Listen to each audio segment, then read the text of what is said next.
Is your Subaru Crosstrek key fob not working? The most common cause is a dead battery. This video covers Crosstrek models from 2013 to 2020. You'll typically need a CR1620 battery for older models or a CR2032 for newer ones. You'll also need a small flathead screwdriver. First, gently pry open the key fob case using the screwdriver.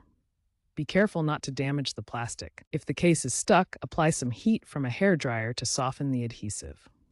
Remove the old battery, noting which side faces up. Insert the new battery with the positive side facing up. Finally, snap the case back together and test the fob near your car. New batteries can be found at AutoZone or online retailers. Replace the battery and the remote still isn't working? First, make sure the battery is fresh.